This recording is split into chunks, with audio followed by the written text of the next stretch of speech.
अस्सलाम वालेकुम। जी डॉक्टर साहब। जी जी अस्सलाम वालेकुम एवरीवन। जी अब हम लाइव हैं कि कोई क्वेश्चंस हैं तो वो आप पता कर पूछते जाइए। पूछना चाहते हैं कुछ अल्टरनेटिव मेडिसिन के हवाले से आपको उनके आंसर्स देने के लिए, तो वेट करेंगे हम कुछ लोग, चंद लोग जब लाइव आ जाएं। तब तक डॉक्टर साहब जी हम कल का थोड़ा सा रिव्यू कर लेते हैं, कोई 5 मिनट का, ताकि हम ये जान सकें, एक दफ़ा दोबारा से रिवाइज हो जाए थोड़ा सा। कल हमने बात की थी और आज भी हमने बात की खाने पे किडनी सिस्टम से रिलेटेड। सो किडनी सिस्टम से रिलेटेड मुख्तलिफ सवालात जो हमारे पास आए, इस वक्त हम उनके जवाब देंगे।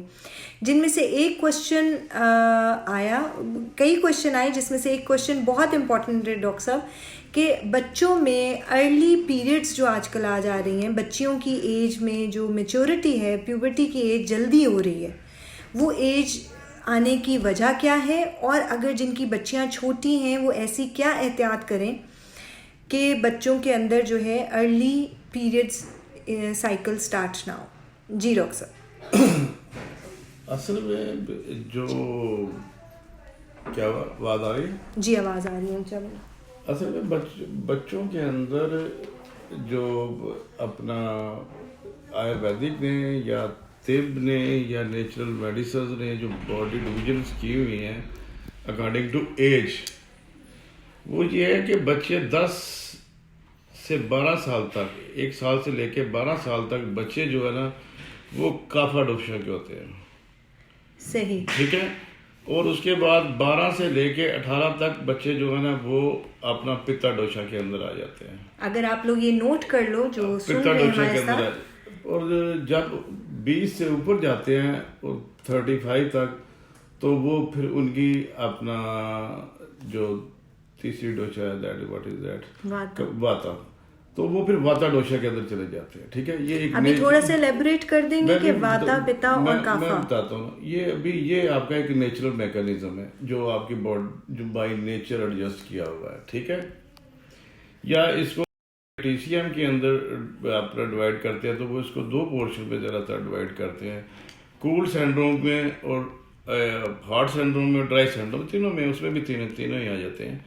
तो वो जो बेसिकली जो अर्ली एज होती है 12 इयर्स तक, वो बेसिकली होनी चाहिए कूल सिंड्रोम के बच्चों में, बच्चे होंगे चाहे बच्चियां होंगी, लड़के या लड़की, एवरीवन ये बाय नेचर जो है इनकी। ठीक है। हाँ। ठीक है। और उसके बाद जैसे ही बच्चा 10 से 12 साल की एज क्रॉस करता है, अगर फर्ज किया उसकी डोशा बचपन के अंदर जिस तरह का आजकल मैकेनिज्म चल रहा है कि बच्चों के अंदर स्ट्रेस, स्टडी स्ट्रेस है, उसके बाद फिर डाइट का उनका अपना स्ट्रेस है, डाइट उन्होंने अपनी मर्जी से लेनी है, सुबह अर्ली उठना कोई नहीं है, सुबह नाश्ता उन्होंने नहीं करना, वाटर इनटेक का पेरेंट्स को नहीं पता, उसके बाद खाना है तो बाहर से खाना है, तो फिर उसके अगेंस्ट बॉडी क्या ऑब्जॉर्व कर रही है? बॉडी ड्राइनेस ऑब्जॉर्व कर रही है। जब ड्राइनेस ऑब्जॉर्व कर रही है तो इसका लाजिम बात है कि जब जहाँ पे भी ड्राइनेस आएगी, जहाँ पे भी वाता डोशा आएगी, तो चीज़ें ब्रस्ट होती हैं। ठीक है। आपकी जितनी भी मतलब कि आपकी बॉडी के ब्लीडिंग इश्यूज ज़्यादा आ जाते हैं। उसमें अब ब्लीडिंग का भी लाजिम बात है कि बच्चियों के अंदर एक जो नेचुरल मैकेनिज्म है वो पीरियड्स का भाई कुदरत ने रखा हुआ है, तो वो उनके यूट्राइन ब्लीडिंग जो है ना वो जल्दी शुरू हो जाती है। उसमें भी देखा गया है कुछ बच्चों को एक दफ़ा मेंसेस आ गए, उसके बाद फिर 5-6 महीने का गैप आ गया, फिर उसके बाद असल में वो बेसिकली वो उनके सारे डाइट इश्यूज हैं। ठीक है। सही। यानी हमें ये ख्याल रखना है कि बच्चों की 10 साल तक उम्र के अंदर डोशा काफा होनी चाहिए, और ऐसे कोई फूड्स जैसे आपकी उठने बैठने की आदत, आपका पानी, ये सब कुछ अगर ऐसा है जिसके अंदर बादी चीजें ज्यादा हैं, तो ऐसे में उनके वाता डेवलप हो जाएगी। ऐसे कह रहे बादी चीज़ों वाला कंसेप्ट तो बच्चों में बड़ा कम है। अब ये ज़्यादातर जो जंक फूड्स, ये जो KFCs और पिज़्ज़ा और दिस एंड दैट, ये चीज़ें जो ज़्यादा इस्तेमाल करते हैं, और वाटर इनटेक कम है। सबसे जो मेन इशू है ना, वाटर इनटेक कम है। काफ़ा किस से रिलेटेड है? काफ़ा पानी के साथ उससे एसोसिएटेड है। जितना पानी बच्चे कम पियेंगे लाजिम बात है उतनी डिहाइड्रेशन ज्यादा होगी, जितनी डिहाइड्रेशन ज्यादा होगी उतनी ड्राइनेस बढ़ेगी। और बच्चियां जिनको हम चाहते हैं कि उनके पीरियड्स जो हैं वो 13-14 की उम्र तक हम तो उनको खींच सके, उनकी वाटर इनटेक जिस पौधे ने भी बढ़ना है, एक सिंपल सा मैकेनिज्म सादा सा समझ लेना कि एक आपने एक पौधा एक गमले में लगाया है, आप उसको पानी नहीं देते तो वो कैसे बढ़ेगा? या तो वो जल जाएगा या वो अपनी उसकी हाइट उसकी रुक जाएगी। आप यही हिसाब सेम नेचर ने शिफ्ट किया है ये ह्यूमन बीइंग्स के ऊपर। अगर आपने बच्चे जब अपने उसने ग्रो करना है, उसने हाइट गेन करनी है, उसने अपने सारे मैकेनिज्म को गेन करना है, तो वो वाटर पे डिपेंडेंट है, वो वाटर डिपेंडेंट है, ठीक है। और इसीलिए अच्छा, जो पेरेंट्स कहते हैं कि जी ड्रिंक्स पी लिया, टैंग बना दिया, मीठा बना दिया, शरबत दे दिया, ये भी तो पानी अंदर चला गया। असल में जो बेसिकली जो आपके जितने भी बॉडी फ्लूइड्स को चेंज करना है ना, मतलब कि एक दूसरे से दूसरी जगह से शिफ्ट करना है, वो आपके ठीक है, उसके अंदर भी आपके बॉडी के अंदर पानी चला गया, लेकिन उसके साथ आपने और काफ़ी सारी चीज़ें उनकी बॉडी के अंदर इंजेक्ट कर दी हैं। अभी सिंपल आपने वाटर, जो सिंपल वाटर होगा ना, उससे ये होगा कि वो सारा मेटाबॉलिज्म, वो सारे टॉक्सिन्स, वो सारा प्रोसेस वो कंप्लीट होगा। जहाँ पे भी जिस न्यूट्रिएंट की जरूरत है वो वाटर ने ही लेके जाना है, कोई और तीसरी चीज बॉडी के अंदर कोई दूसरी चीज नहीं है कि जो आपके न्यूट्रिएंट्स को एक जगह से दूसरी जगह पे शिफ्ट करे। कुछ बच्चे ऐसे हैं जिनको नक्सीर बहुत फूटती है। इधर मोमिना भट्ट ने अपनी बेटी के बारे में कहा, that is also a cause of dryness. ठीक है, ठीक है।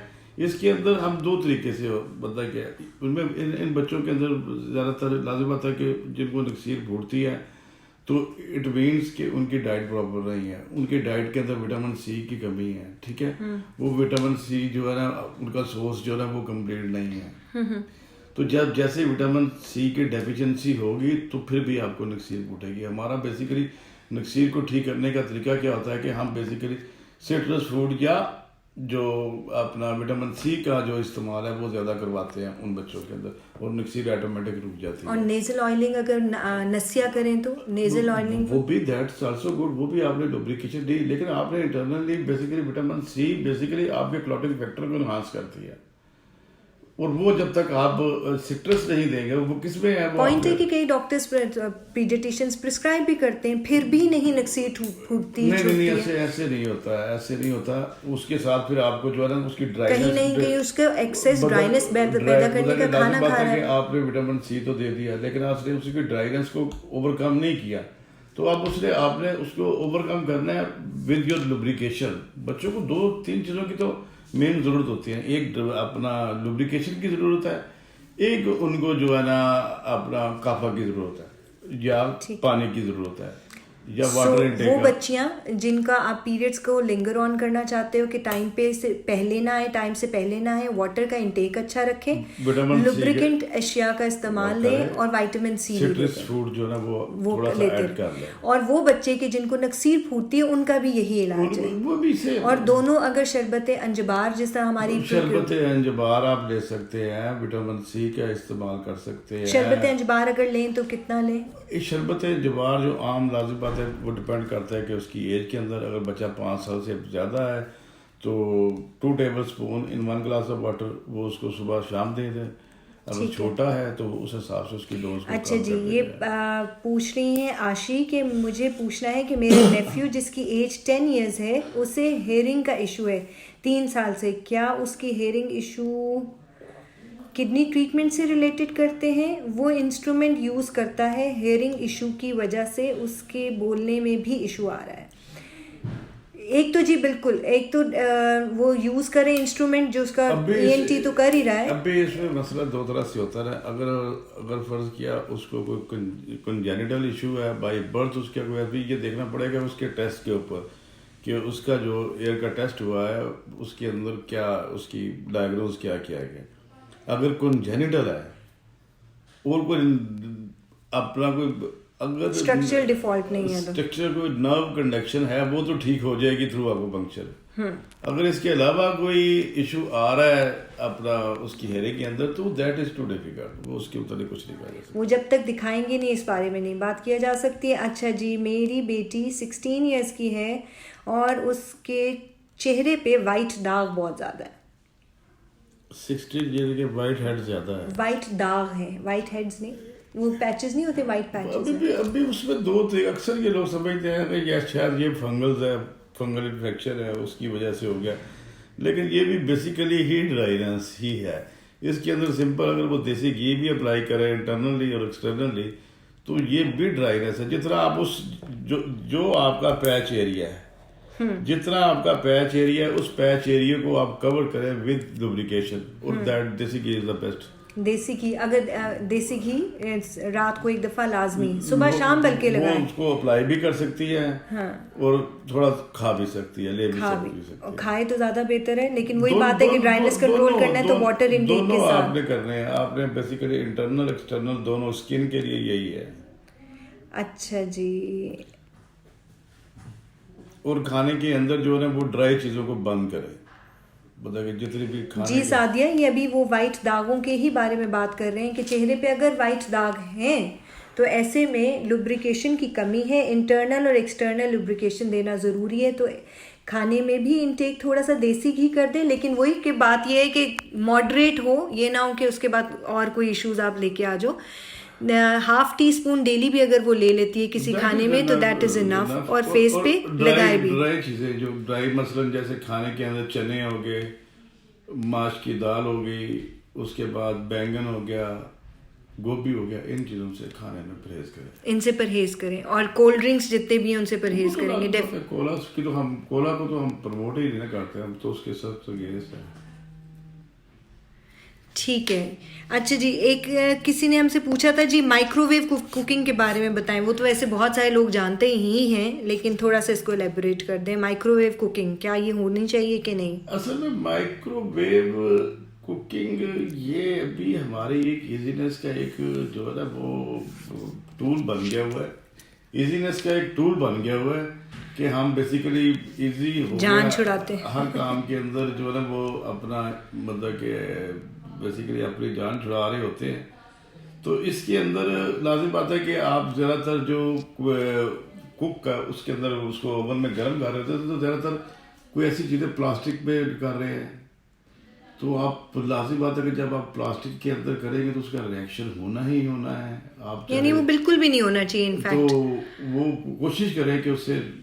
अच्छा जी, एक दफ़ा दोबारा बता दीजिए कि ड्राई अशिया आप किसको कहते हैं? ड्राई चीज़ें, हम ड्राई फ्रूट की बात नहीं कर रहे हैं, ये ज़रा थोड़ा सा एलेबोरेट कर दें। ड्राई इसको ज़रा थोड़ा सादा करता हूँ, मेरा ख्याल सारे पाकिस्तानी ही सुन रहे हैं और उर्दू समझने और पंजाबी समझने वाले ही इसको, जिसको हम पुराने वक्त के अंदर हम जिनको हम बादी चीज़ें कहते थे ना, वो बेटी that is called dry things. वो उसमें सारे ही आपके दालों में जाएंगे, पल्सेस में जाएंगे, वेजिटेबल्स में जाएंगे। दालें एक दफा दोबारा बता दें। चने की दाल, माश की दाल, ये दोनों खुश्की में आ जाते हैं। ये ऑब्वियस है। ठीक है जी। सब्जी के अंदर, सब्जियों के अंदर आपकी गोभी आएगी, बैंगन आएगा, मटर आएगी, उसके बाद भिंडी आएगी, आपकी अरबी आएगी। ठीक है, ये कम है, लेकिन वो लोग ये भिंडी और अरबी उन लोगों के लिए है जिनको ग्लूटेन एलर्जी है। ये उन लोगों के लिए इशू है जिनको ग्लूटेन एलर्जी है। अदरवाइज जिनको ग्लूटेन का कोई इशू नहीं है दे कैन टेक। लेकिन जिनको ड्राइनेस के इश्यूज हो रहे हैं, साइनसाइटिस कह रही हूँ, नक्सीर फूट रही है, या जिनको बवासीर है, तो वो हैं ही वो लोग जिनको ग्लूटेन से इश्यूज हो रहे हैं, जिनको बादी चीजें तंग कर रही हैं, यानी वाता डोशा के जो भी लोग होंगे जिनको गैसेस से रिलेटेड इंडिविजुअल वेरी करते हैं कि उनको ग्लूटेन से बेसिकली एलर्जी 95% होती है, लेकिन उसमें 5% ऐसे लोग भी होते हैं। अच्छा डॉक्टर साहब, ये भी क्लियर कर दें, मैंने जिस अपने पेशेंट्स को कल परसों भी क्लियर किया, जिसमें से एक हमारी पेशेंट है सना, जो हमारे हर सेशन को ज्वाइन करती हैं, और वो हमेशा उनको डॉक्टर्स ने बताया कि उनको ग्लूटेन एलर्जी थी। और आपकी हमारी फील्ड के अंदर ट्रेडिशनल मेडिसिन में ग्लूटेन एलर्जी या लैक्टोज इंटॉलरेंस कोई चीज़ मायने नहीं रखती है। हमारी फील्ड कहती है कि मौसम बॉडी का बदल दो और यही चीज़ें आपको हीलिंग के काम करेंगी। तो इस चीज़ को आप लोग ज़हन में रखिए कि अगर किसी को ग्लूटेन एलर्जी भी है तो इट इज़ 100% क्योरेबल। ये नहीं कि सारी उम्र अब आप नहीं खाएंगे। असल में होता यह है कि आपने देखिए, अगर फर्ज किया आप अगर 10 सिर का परहेज करेंगी आप 15 दिन का करेंगी और उसके बाद कहेंगी कि ठीक है जी आपने जो कहा था उसके मुताबिक मुझे ठीक होना चाहिए। नहीं, कम से कम 3 to 4 मंथ जो है ना परहेज करना आपको पड़ेगा, रिस्ट्रिक्शन अपनी बॉडी का टेम्परामेंट चेंज करना पड़ता है, आपको एक मीडिया से दूसरे मीडिया में शिफ्ट होना पड़ता है। और जब तक आपका होल मैकेनिज्म शिफ्ट नहीं होगा तो वो 3 to 4 मंथ ले लेता है। इसलिए आपने ज़हन में ये रखें कि जब आप परहेज कर रहे हैं तो फिर 100% परहेज है। इसके मतलब ये नहीं कि आपने 15 दिन किया, एक दिन चीट डे रख लिया बीच में, वो नहीं चलेगा। जब आपने किसी भी एलर्जी, फूड, स्पेशली जो फूड एलर्जीज है, फूड एलर्जीज के हमारे पास कोई फिक्स मैकेनिज्म कोई नहीं है, ना ही हमें पता होता है। चंद का हमें पता है कि जो हमने पढ़ा, लेकिन कुछ ऐसे पेशेंट आ जाते हैं जिनके हमें फूड एलर्जीज का बिल्कुल पता नहीं होता। तो उसके अंदर मैकेनिज्म ये शिफ्ट किया जाता है कि जो नॉन आपकी चीजें हैं उनको 3 to 4 मंथ के लिए बैन किया जाए, और उसके अगेंस्ट फिर ऐसी चीजें दी जाती हैं कि बॉडी की रिपेयर हो जाएगी, मौसम बदल जाए बॉडी का, और फिर आप मीडियम चेंज हो जाएगा तो आप वही चीजें जिनसे आप एलर्जिक थे वो आप फिर दोबारा खा सकते हो। अच्छा जी, ये किस पूछ रही हैं कि डार्क सर्कल्स क्यों होते हैं, इंटरनल रीजन है? डेफिनेटली फौजिया, इसका इंटरनल रीजन है। आपको गायनी का कोई इशू है तो पहले उसको सॉल्व करें। डेफिनेटली जिन खवातीन और बच्चियों में डार्क सर्कल्स होते हैं उनको पीरियड्स रिलेटेड या उनकी रिप्रोडक्टिव ऑर्गन रिलेटेड कुछ ना कुछ मसले मसाइल चल रहे होते हैं। 2-3 बातें हैं इसके अंदर बड़ी मेन सी हैं कि लाजिम बात है कि अगर फर्ज किया आपके डार्क सर्कल बने हैं, एक तो आपका गायनी का इशू है, ठीक है, एक तो उसको सबसे पहले देखना कि गैनी का इशू क्या है, उसको सॉल्व करने की कोशिश करें। अगर फर्ज किया आपको गैनी का इशू नहीं भी है तो फिर भी आपको डार्क सर्कल है तो फिर आप अपनी वाटर इनटेक को देखें, डिहाइड्रेशन, अगर लाजिम बात है जितने आप इंटेस्टाइनल इन्फ्लेमेशन ना हो, ये भी बहुत बेसिक चीज हो सकती है। वो तो कोई गैसेस हैं और ब्लोटेड फील लाजिम बात है कि वो पेशेंट को कोई ना कोई अपना देखेगा, उसको कोई मेडिकल इशू तो नहीं है। लेकिन हम इसको किडनी यिन डेफिशिएंसी में बोलेंगे, जहाँ पे वो अपनी प्रॉपर सप्लाई टुवर्ड्स आपकी इंटेस्टाइन्स को सही नहीं दे रही। मेन चीज तो वाटर है ना। अगर आपको कोई मेडिकल इशू नहीं आ रहा, आपको कोई नॉन मेडिकल इशू नहीं है, आप कहते हैं जी मेरी डाइजेशन भी ठीक है, मेरे पीरियड्स भी ठीक है, मेरी एवरीथिंग भी ठीक है, अब फिर भी मुझे डार्क सर्कल्स बन रहे हैं, तो डार्क सर्कल बन रहे हैं तो इसका मतलब डार्क सर्कल क्यों बने हैं? इस वजह से कि वहां पे ब्लड सप्लाई आपकी अच्छी नहीं है, ठीक है। अच्छा जी। तो आपने क्यों स्क्रबिंग वगैरह करती है, क्यों इस तरह की चीजें अप्लाई करती है, ठीक है ना, वो या कुछ चीज हम लोकली अप्लाई करते हैं, वो क्या करते हैं कि वहां पे उस आपकी ब्लड सर्कुलेशन को एनहांस कर दिया जाए, वो जब वो एनहांस होगी तो आपकी बेहतर होगा, ये बेहतर हो जाएगा। अच्छा जी, यंग बच्चों में बालों का सफेद हो जाना क्यों है? असल में जो ये भी एक जो अपना एक तो इसके अंदर आपकी जेनेटिक कोडिंग जो है वो बड़ी अहम है। अगर आपके जीन्स के अंदर ये चीज़ शामिल है आपके पेरेंट्स के अंदर तो फिर तो ठीक है, वो तो उसका तो कोई देर मतलब कोई इलाज नहीं, कोई सोल्यूशन नहीं है, ठीक है। अगर फर्ज किया आपको कोई बेसिकली जो नेचुरल मेडिसिन कहती है, नेचुरल मेडिसिन ये कहती है कि अगर फर्ज किया आपको असाबी कमजोरी है, असाबी कमजोरी से क्या बनाता है, आपकी नर्व वीकनेस है, तो फिर भी आपके बाल वाइट होंगे, ठीक है, फिर भी आपके बाल वाइट होंगे। और साइनस के इश्यूज हैं तो भी बाल वाइट होंगे। लाजिम बात है कि जब साइनस की बलगमी तहरीक है, वही बात है ना, असाबी तहरीक अगर है तो वो फिर आपके जो है ना वो जितनी असाबी तहरीक बढ़ती जाएगी, आपकी बॉडी के अंदर जितनी फ्लूइड रिटेंशन ज्यादा होती जाएगी, तो वहां पे लाजिम बात है कि वो आप। और इसका इलाज क्या, अगर वाइट बाल होने शुरू हो गए तो उसका इलाज क्या करना चाहिए? अभी उसमें यह है कि सबसे पहले आपको आपका अपना आयरन प्रोफाइल करवाना चाहिए। आपको पता हो कि आपके कोई आयरन डेफिशिएंसी तो नहीं चल रही। अगर कि आप अपना आयरन प्रोफाइल करवाएं, अगर कोई आयरन विटामिन डी करवाएं, B12 करवाएं, ताकि किसी विटामिन की डेफिशिएंसी है तो उसको सॉल्व किया जाए। जिंक लेने उसके बाद फिर जो है दही का इस्तेमाल, दही का इस्तेमाल इसके अंदर बहुत ज़बरदस्त है, नॉट एक्सटर्नल, इंटरनली, ताकि आपके प्रोबायोटिक्स अच्छे बने, ठीक है।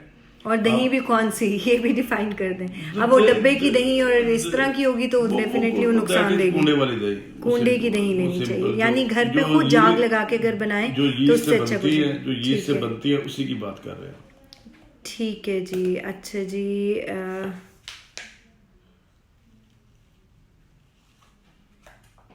जी रिदा, अभी नाक में से खून आने की वजह बता दी कि जिसम में खुश्की ज़्यादा है। अभी आप वीडियो दोबारा देखोगे तो आपको उसका आंसर मिल जाएगा। ड्राइनेस है और विटामिन सी की कमी है। जी मोमिना, आप ही का आंसर दिया था, ड्राइनेस और विटामिन सी की कमी है, तो वो पूरा करो, डेफिनेटली नेज़ल ब्लीडिंग रुक जाएगी। उसकी खुराक में बहुत सारी तली हुई चीज़ें हैं, प्लीज़ उनको निकाल दें। डब्बे के दूध, डब्बे के जूस और डब्बे से रेडी टू कुक फूड जो है उसको बंद कर दें, बिल्कुल बिल्कुल। वही जैसे अभी आप बात बता रहे थे कि अगर इसका परमानेंट इलाज करना है तो किसी भी चीज़ को रिपेयर करने के लिए कम से कम 40 to 90 डेज चाहिए। ये नहीं कि आपने 10 दिन के लिए अपने बच्चे की खुराक चेंज की, 12वें दिन थोड़ी सी उसको चीट मील दे दिया और फिर ऐसे करते रहे, तो ऐसे में आपके बच्चे की रिपेयर नहीं होगी। एक होती है एक्यूट स्टेज, एक दिन हुआ खैर, उसके बाद नहीं हुआ, उसमें आप उसको थोड़ा सा इग्नोरेट कर सकते हैं। लेकिन फर्ज क्या, एक चीज आपकी क्रोनिक शेप में चली गई है, तो अब आपको उसके मतलब डिसाइड करना पड़ेगा क्या आपने से जान छुड़ानी है। अच्छा जी, रिदा खान पूछ रही हैं कि उनके बच्चों मेल में चेस्ट का बढ़ जाना है। गैनोकोमेस्टिया ये एक तो नॉर्मल भी होता है, एक तो ये इसके अंदर भी जेनेटिक कोडिंग होती है कि अगर फर्ज क्या पेरेंट्स उसको मतलब बाप को था तो उनके अंदर भी आ जाएगा। तो एक तो नेचुरली जो है ना वो गैनोकोमेस्टिया का मसला हो जाता है इसके अंदर, ठीक है। अदरवाइज उसके हार्मोन प्रोफाइल करवाएं, अगर वो नहीं, अगर उसकी एज मोर देन 18 ईयर हो गई है और फिर भी उसको गैनोकोमेस्टिया का मसला है, तो फिर उसका हार्मोन प्रोफाइल करवाएं और उसको कहेंगे एक्सरसाइज ज़्यादा से ज़्यादा करें। जितनी वो अपनी फैट्स टिश्यू को बर्न करेगा उतना उसके गैनोकोमेस्टिया पे अच्छा असर पड़ेगा, और प्लस अपना जो है ना लिपिड प्रोफाइल एंड मेरा मोहसिन कह रही हैं कि प्लीज मुझे बताएं आई बैग्स का रीजन क्या है। किसका? आई बैग्स का।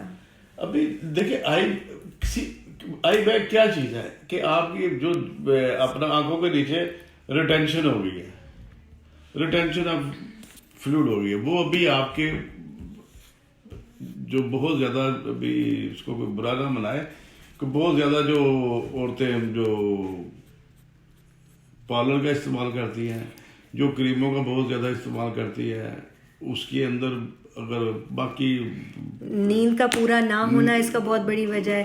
खास तौर पे आजकल कम लाइट में अपने लैपटॉप्स को और अपने मोबाइल्स को देखना, इंसोम्निया इसका इशू है, स्ट्रेस इसका इशू है, ठीक है। इसके वजह तो इसकी बेतहाशा है, लेकिन मसला ये है कि आप उस चीज को जो आप लाजिम बात है, जिसको जिसको आई बैग्स बने हुए हैं, तो उसको पता, तो उसको खुद तो पता है कि मेरे अंदर फॉल्ट क्या है, मेरे अंदर बेसिकली मेरा और नेचर का क्या आपस में अपना तजाद चल रहा है। वही जैसे हम आपको बता रहे थे कि ऑर्गन क्लॉक का ख्याल रखें, आप नेचर के साथ चलें, वो उस चीज को देखें, नहीं तो फिर बोटॉक्स करवा लें। अच्छा जी, बिल्कुल फौजिया, जैसे अभी आपने क्वेश्चन किया था आई बैग्स का, उसका डार्क सर्कल्स का, तो आपके पीरियड्स के इशू को पहले एड्रेस करना चाहिए, उसके साथ ही आपका सारा सिस्टम ठीक हो जाएगा। अच्छा जी, सादिया शिराज कह रही हैं कि मेरी बेटी के पैर टांगों में बहुत दर्द रहता है, क्रैम्प्स बहुत ज़्यादा पड़ते हैं, भूख नहीं लगती, बॉडी ड्राई रहती है। सादिया शिराज, ऑलमोस्ट अभी तक जितना कुछ बताया वो आपकी बेटी के लिए मेन आंसर है। जी डॉक्टर साहब, फिर भी इसको थोड़ा सा एलेबरेट कर दें। असल में जो क्रैम्प्स की वजह, असल में 2 वजह, ये बेसिकली आपका बी कम्प्लेक्स डेफिशिएंसी के अंदर भी अपना आपको पढ़ते हैं, ठीक है। विटामिन डी डेफिशिएंसी के अंदर भी आपको लोअर लिम्ब के अंदर क्रैम्प्स पड़ते हैं। उसके बाद तीसरा आपको साल्ट डेफिशिएंसी के अंदर 3-4 फैक्टर्स हैं। वाटर इनटेक का डेफिशिएंसी लाजिम बात है कि जो बच्चा पानी नहीं प्रॉपर पी रहा है, या उसको नमकियात की कमी है, या उसको विटामिन डी की कमी है, तो ये चंद इसके मेन रीजन है। और मेन जो अल्टरनेटिव कहती है वो ड्राइनेस कहती है। तो अब उसके अंदर उनको पानी कम से कम बच्ची की ORS पिलाएं उसको, ज़ेरोबियान की टेबलेट्स उसको दे खाने के लिए, वरना अगर छोटी बच्ची है तो सरबेक्स सिरप दे दें। सरबेक्स सिरप है जी, कोई भी विटामिन बी का सप्लीमेंट जो है वो उसको दें विद वाटर इनटेक, और ORS पिलाएं, और फिर आप हमें बताएं तो डेफिनेटली उसको फर्क पड़ा होगा। नहीं पड़ेगा तो आप हमसे रब्ता कर सकती हो। पीरियड्स में बहुत पेन होता है, ओके जी, इसके लिए सबसे आसान चीज़, एक छोटा सा नुस्खा, डॉक्टर साहब आप लौंग दालचीनी का बता देंगे या क्या? पीरियड्स की पेन, पीरियड से 2 दिन पहले असल में पीरियड से जिनको 2 दिन पहले पेन होती है ना, तो कई लोगों को तो पूरे पीरियड्स में बेचारे बच्चे इतने होते हैं कि without injections they can't move. पहले 2 दिन तो बहुत ही मुश्किल हो जाते हैं, तो ऐसे में क्या करना चाहिए? असल मेरा इस बताएंगे लोग 2 चीज़ें, अगर फ्लो ठीक है और पेन हो रही है, और एक फ्लो कम है और पेन हो रही है, ठीक 2 है। चीज़ों को मैं ध्यान में रखें। अगर फ्लो आपका नॉर्मल है, ठीक है लेकिन पेन ज़्यादा होती है, जी। ठीक है, तो इसके अंदर सिंपल सफ़ेद ज़ीरा आपने लेना है, आपने ½ टीस्पून, उसको 2 कप पानी में डालना है, उसको इतना बॉयल करना है कि 1 कप आ जाए, उसमें एक उसको आपने मैं तो आसम हो रहा हूँ जी आपके आवाज थोड़ी आहिस्ता है। ½ टीस्पून जो है ना आपने वो लेना है, जीरा लेना है, ठीक है, उसमें 2 कप आपने पानी डालना है, उसको इतना बॉयल करना है कि वो 1 कप रह जाए, और फिर उसको उतार के स्टेन कर लेना है। उसमें 1 चम्मच शहद डाल के आपने 2 to 3 डेज, ये आपने उन बच्चियों के लिए जिनका फ्लो ठीक है लेकिन सिर्फ पेन है, ठीक है। अब दूसरी साइकिल आ गया कि वो जिनका फ्लो भी कम है और पेन भी है, वो 2 से 3 लौंग लेंगे, आधा इंच दालचीनी का पीस वो अपना उसका दालचीनी का ले लेंगे, दोनों को खूब बॉयल करेंगे। बॉयल करने के बाद उसमें भी 2 कप पानी, 1 कप प्रिपेयर, और फिर उसके अंदर if they want to take honey, तो दिन में 2 दफा वो ले लें, और पीरियड्स के सिर्फ पहले 2 दिन पहले जिनको हाँ। होती है, और 2 दिन बाद तक, इससे ज्यादा न लें वरना पीरियड प्रोलॉन्ग कर जाएंगे। वो उसको क्या कहते हैं?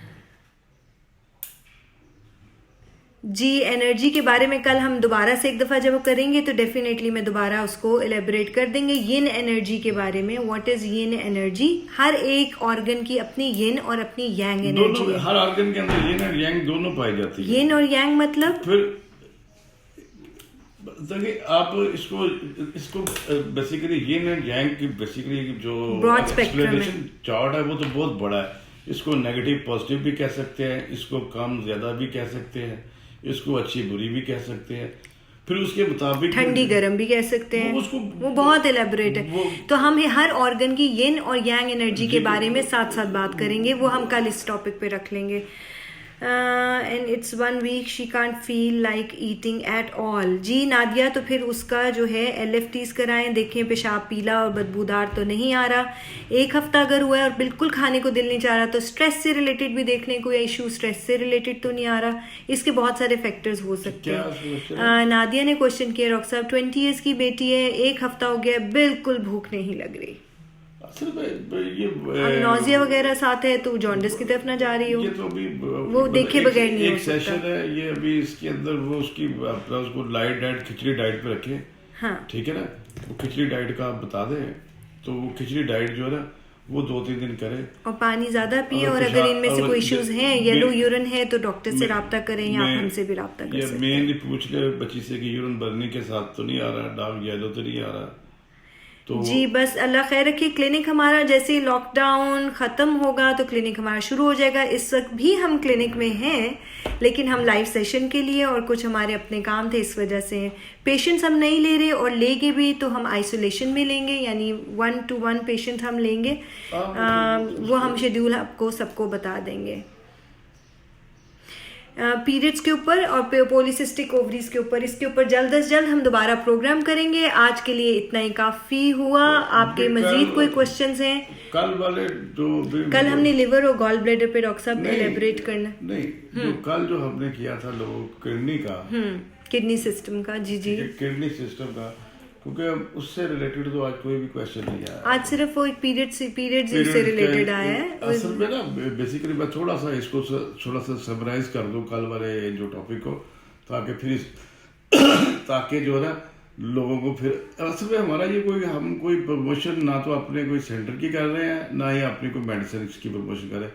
ये हम बेसिकली सिर्फ लोगों को थोड़ा सा एजुकेट करने की कोशिश कर रहे हैं कि ताकि सारे सिस्टम जो है ना वो उनका पता होना चाहिए, ठीक है, कि ये नहीं है कि कोई सिस्टम भी एयर बेस्ड नहीं है। लोगों के अंदर बेसिकली, या हमारे डॉक्टर्स के अंदर भी, बहुत सारे मेडिकल डॉक्टर्स के अंदर भी ये एक मिसकंसेप्शन है कि शायद जो बाकी तरीके इलाज है वो एयर बेस्ड है, वो वैसे ही है, बस एक्सपीरियंस बेस्ड है। उसके अंदर कोई चीज़ नहीं, हर चीज़ जो है ना वो इन रिटर्न है, चाहे वो हमारी अपना आयुर्वेदिक पे तो बेतहाशा दुनिया के अंदर उसका लिटरेचर मौजूद है। इसी तरीके से हमारी तिब है, ये पेटेंट इन बुक्स है, ये कोई एयर बेस्ड नहीं है। आपको पंक्चर भी कोई एयर बेस्ड नहीं है।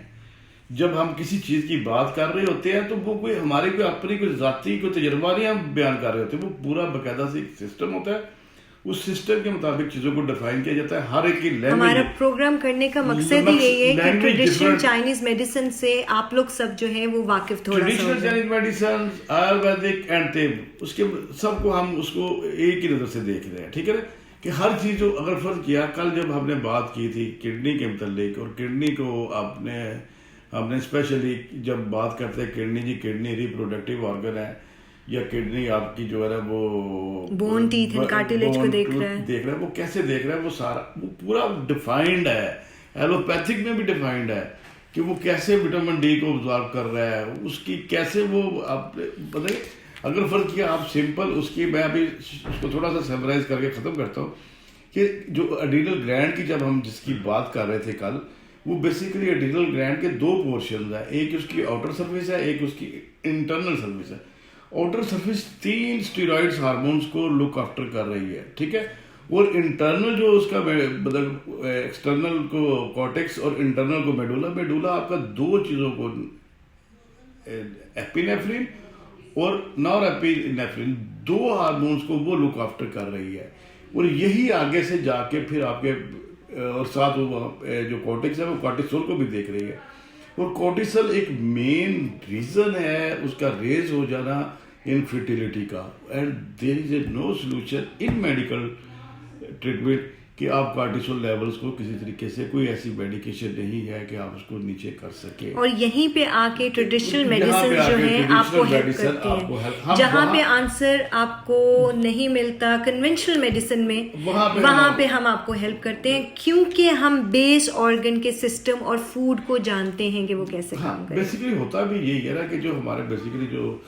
मेडिकल डॉक्टर्स हैं, अक्सर उनमें हर बंदा एक फील्ड का स्पेशलिस्ट है, उसको फूड का नहीं पता। हमारा जो सेंटर है या जो हमारी स्पेशलिटी है, ये बड़ी कंबाइंड किस्म की है, मेडिकल्स का दे, उसके बाद नेचुरल्स का, उसके बाद डाइट्स का, इसको हमने सारा एक अपनी 25-30 साल की स्ट्रगल के बाद इनको इकट्ठा किया है।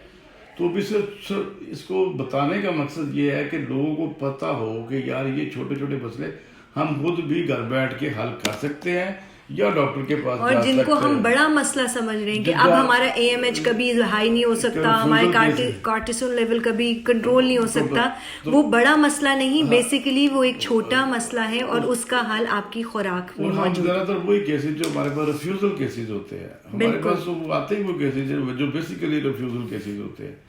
तो वो रिफ्यूजल केसेस को जब हमने इतना ज्यादा 20-25 साल में ट्रीट किया, तो हम अब ये चाह रहे हैं कि लोगों को ये कोई हम अपनी प्रमोशन का तक मतलब नहीं है कि हमारी प्रमोशन का कि हमें कोई अपनी प्रमोशन की जरूरत है, नेवर एवर। अभी तो मैं इसके फील्ड के अंदर में बहुत अरसा हो गया, सिर्फ ये चाह रहे हैं कि लोग छोटे छोटे मसले खुद से हल कर लें। मिसाल के तौर पर पीरियड्स पेन के साथ आ रहे हैं तो हमने आपको एक आसान टिप बता दी, अगर वो स्कैंटी हैं तो फिर क्या है, अगर वो हैवी हैं तो फिर क्या है, दोनों की हमने आपको एक आसान सी रेमेडी आपको बता दी है, ठीक है ना।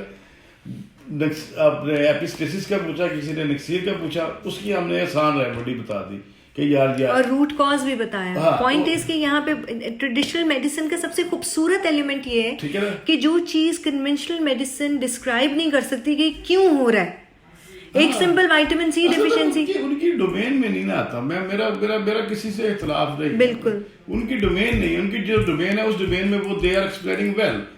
हमारी जो है ना डोमेन क्योंकि थोड़ी डिफरेंट हो गई हुई है, हमने सारे सिस्टम को पढ़ लिया हुआ है, अब हम उस सारी को इकट्ठा एक अम्ब्रेला में इकट्ठा करके फिर हम उसका जवाब दे देते हैं। बिल्कुल। कल का जी सेशन आई बैग किसी के पास चले जाए जी, आई बैग्स बन गए हैं, आई बैग सिंपल वाटर टेंशन है, वाटर पानी अपना उसको बैलेंस करे अपने स्ट्रेस। और वैसे भी डॉक्टर साहब किडनी की अब फेशियल, अगर हम फेशियल डायग्नोसिस की बात करें तो आई के निचला हिस्सा जो है वो किडनी का रिप्रेजेंटेटिव है, वो किडनी का ही है, ठीक है। तो वो उसको देखें और अपने लाइफस्टाइल को देखें। बिल्कुल। अच्छा जी, वो अभी मुझे एक छोटी सी बात मैं यहाँ पे कर दूं कि मैं बड़ी देर से मेरा ये एक यकीन था और मैं मेडिसिन पे इतना ज़्यादा बिलीव नहीं करता था कि मेडिसिन कोई चीज़ नहीं है।